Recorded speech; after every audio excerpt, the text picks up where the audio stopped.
राधे राधे आप सभी को। बहुला चतुर्थी व्रत की पौराणिक कथा। द्वापर युग में जब भगवान विष्णु का कृष्णा अवतार हुआ तब उनके सहायक के रूप में देवी देवताओं ने भी गोप गोपियों का रूप लेकर अवतार लिया।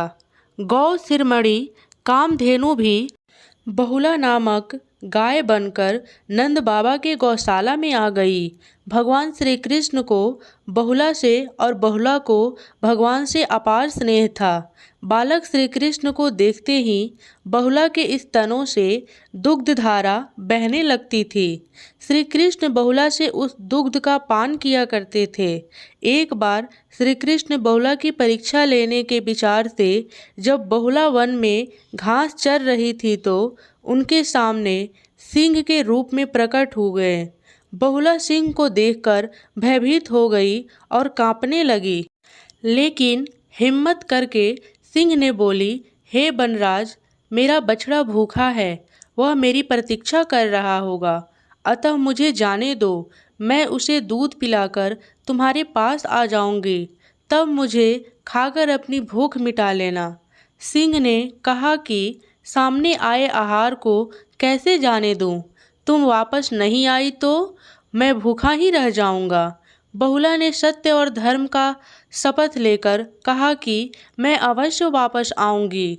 बहुला की शपथ पर विश्वास करके सिंह ने बहुला को जाने दिया। बहुला अपने बछड़े को दूध पिलाकर अपने वचन की रक्षा हेतु सिंह के पास वापस आ गई। बहुला की सत्य निष्ठा को देखकर भगवान श्री कृष्ण अत्यंत प्रसन्न हुए और अपने वास्तविक स्वरूप में आकर कहा कि बहुले, तुम मेरी परीक्षा में सफल हुए। अब से भद्रपद चतुर्थी के दिन गौ माता के रूप में तुम्हारी पूजा होगी। तुम्हारी पूजा करने वालों को धन और संतान का सुख मिलेगा। बहुला भगवान श्री कृष्ण का आशीर्वाद प्राप्त कर अपने घर लौट आई और अपने बछड़े के साथ आनंद से रहने लगी। बहुला व्रत की दूसरी कथा। बहुला चतुर्थी व्रत की प्रचलित कथा। किसी ब्राह्मण के घर में बहुला नामक एक गाय थी। बहुला का एक बछड़ा था। बहुला को संध्या समय में घर वापस आने में देर हो जाती तो उसका बछड़ा व्याकुल हो उठता था। एक दिन बहुला बहुत दूर चली गई थी, अपने झुंड से बिछड़ गई और जंगल में काफ़ी दूर निकल गई। जंगल में वह अपने घर लौटने के रास्ते खोज रही थी। अचानक उसके सामने एक खूंखार सिंह आ गया। शेर ने बहुला पर झपटा मारा। तब बहुला उससे विनती करने लगी कि उसका छोटा सा बछड़ा सुबह से उसकी राह देख रहा होगा, वह भूखा होगा और दूध मिलने की प्रतीक्षा कर रहा होगा। आप कृपा कर मुझे जाने दे, मैं उसे दूध पिलाकर वापस आ जाऊंगी, तब आप मुझे खाकर अपनी भूख को शांत कर लेना। सिंह को बहुला पर विश्वास नहीं था कि वह वापस आएगी। तब बहुला ने सत्य और धर्म का शपथ ली और सिंह को विश्वास दिलाया कि वह वापस जरूर आएगी। अब सिंह ने बहुला को उसके बछड़े के पास वापस जाने दिया। बहुला शीघ्र से ही घर पहुंची।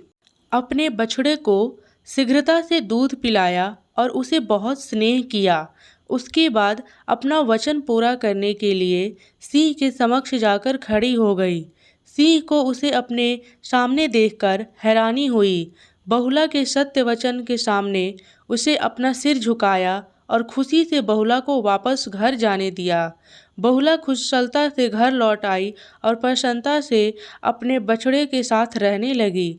तभी से बहुला चौथ का व्रत रखने की परंपरा चली आ रही है। इस व्रत में चतुर्थी के चंद्र उदय पर गौरी गणेश, योगेश्वर, भगवान श्री कृष्ण एवं सत्यवता गाय, उनके बछड़े और मिट्टी से बनी सिंह की विधिवती पूजन करना चाहिए। इसके अलावा भी भगवान श्री कृष्ण का पूजन चतुर्थी के चंद्रमा में अर्घ्य देकर करना चाहिए। यह व्रत को एक बहन अपने भाई के लिए और एक माँ अपने बच्चे के लिए करती है। इस दिन बहुला गणेश चतुर्थी और बहुला चतुर्थी व्रत दोनों एक ही दिन करते हैं। धन्यवाद। राधे राधे।